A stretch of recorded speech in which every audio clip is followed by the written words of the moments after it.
ஒரு மகிழ்ச்சியான செய்தி. இதயம் நல்லெண்ணெயின் விலை லிட்டருக்கு ரூபாய் 105 குறைஞ்சிருக்கு.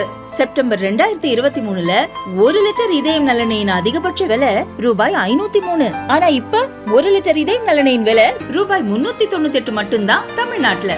அப்ப இனிமே எல்லாரும் இதயம் நல்லெண்ணெய் வாங்கலாம் இல்ல?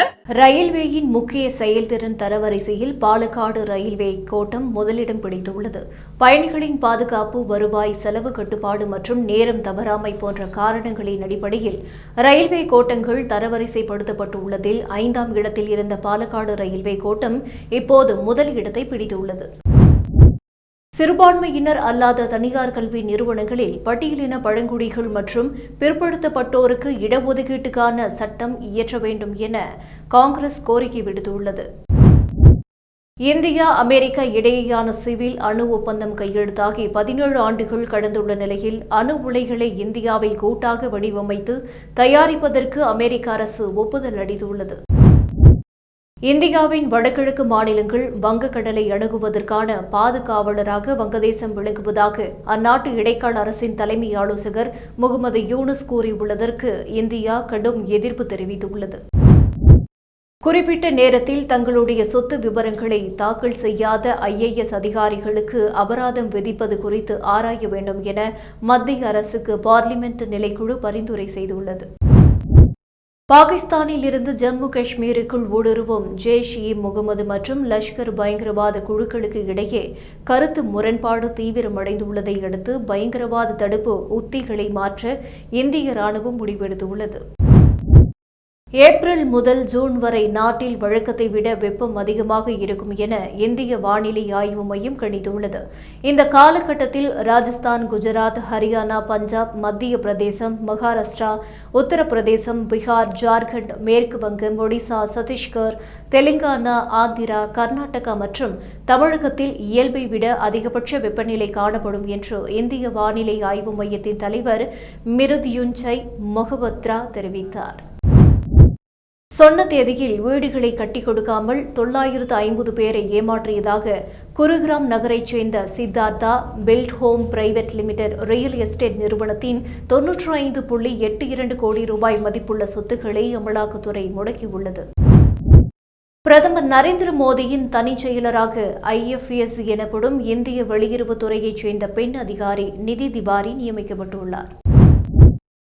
நாடு முழுவதும் ரேபீஸ் தடுப்பூசி, பாம்பு விஷமுறிவு மருந்துகளின் கையிருப்பு மற்றும் பயன்பாட்டை நிகழ்நேரத்தில் கண்காணிக்கும் ஜேவின் என்ற டிஜிட்டல் தளத்தை மத்திய அரசு உருவாக்கியுள்ளது. கேரளாவில் சம்பள உயர்வு கோரி போராட்டம் நடத்தி வரும் ஆஷா சுகாதார பணியாளர்கள் மொட்டை அடித்தும் முடியை வெட்டியும் போராட்டத்தில் ஈடுபட்டனர். கன்னித்தன்மை பரிசோதனை செய்து கொள்ளும்படி ஒரு பெண்ணை கட்டாயப்படுத்த முடியாது. அவ்வாறு செய்தால் அது அரசமைப்பு சட்டத்தை மீறும் செயல் என சத்தீஸ்கர் உயர்நீதிமன்றம் தெரிவித்துள்ளது. அமெரிக்காவுக்கு சட்டவிரோதமாக இந்தியர்களை அனுப்பி வைத்த முக்கிய குற்றவாளியை NIA அதிகாரிகள் கைது செய்தனர். இது தொடர்பாக விசாரணை நடத்திய NIA அதிகாரிகள் டில்லி திலக் நகரைச் சேர்ந்த ககன்தீப் சிங் எனப்படும் கோல்டி என்பவரை கைது செய்தனர்.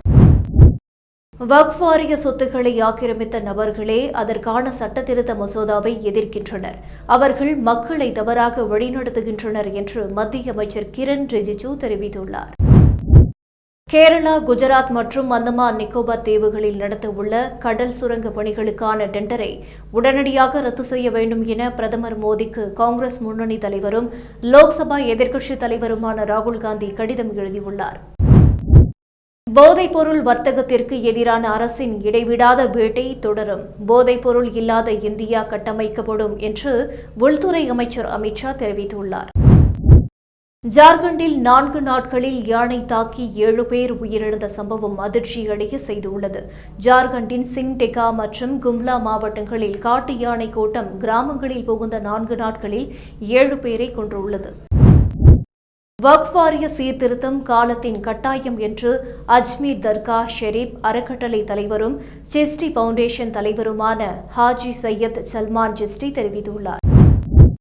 பீகாரில் நடந்த அமலாக்கத்துறை சோதனையில் 11.64 கோடி ரூபாய் ரொக்கம் பறிமுதல் செய்யப்பட்டது. 4 இயந்திரங்களை பயன்படுத்தி 8 மணி நேரம் இடைவிடாமல் அதிகாரிகள் எண்ணும் பணி மேற்கொண்டனர்.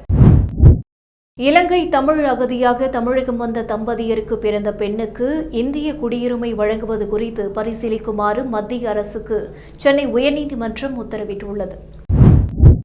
வக்ஃப் மசோதாவை தாக்கல் செய்ய அரசு முழுமையாக தயாராக இருப்பதாக மத்திய அமைச்சர் கிரண் ரிஜிஜு தெரிவித்துள்ளார்.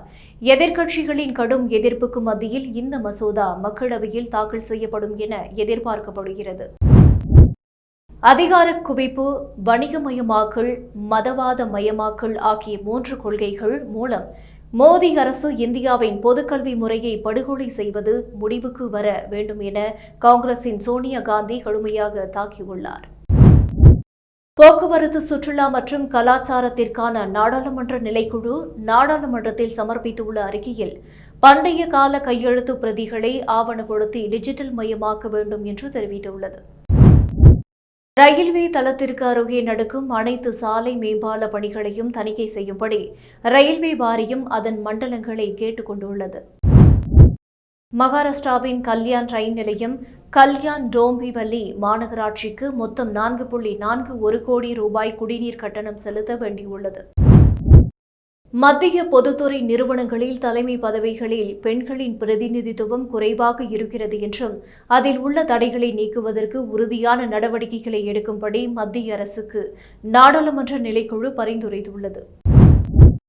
இந்தியாவில் மருந்து உற்பத்தி நிறுவனங்கள் விற்பனையகங்களில் மேற்கொள்ளப்பட்ட பரிசோதனையில் 103 மருந்துகள் தரமற்றவை என கண்டறியப்பட்டுள்ளது.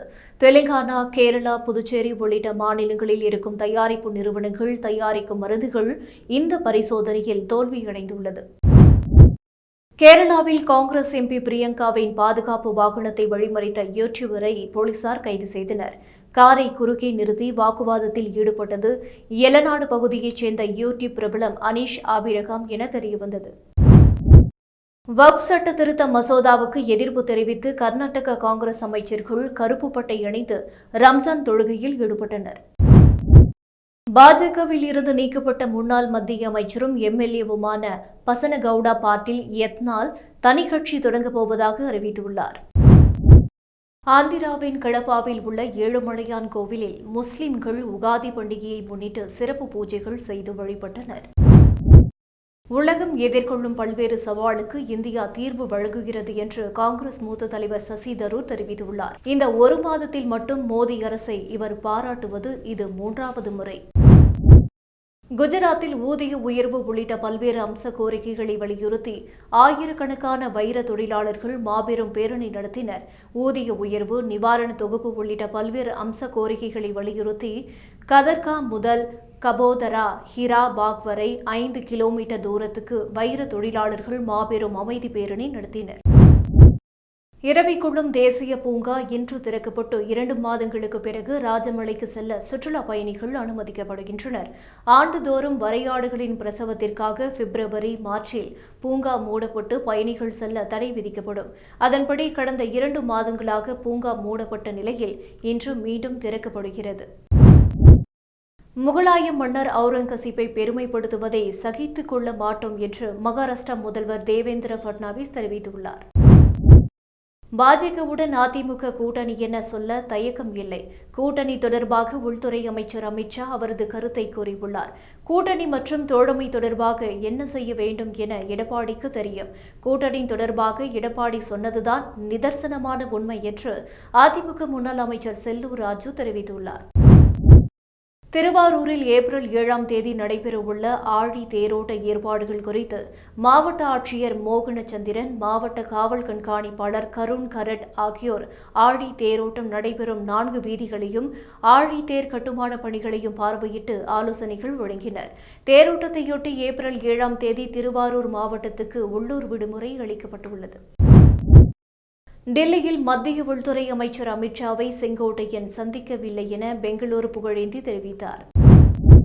சென்னை கொசப்பேட்டையைச் சேர்ந்த அருண்குமார் என்பவரிடம் 80 ரூபாயை பார்க்கிங் கட்டணமாக வசூலித்த தனியார் வணிக வளாகம் அவருக்கு இழப்பீடாக 10,000 ரூபாய் வழங்க வேண்டும் என மாவட்ட நுகர்வோர் குறைதீர் ஆணையம் உத்தரவிட்டுள்ளது.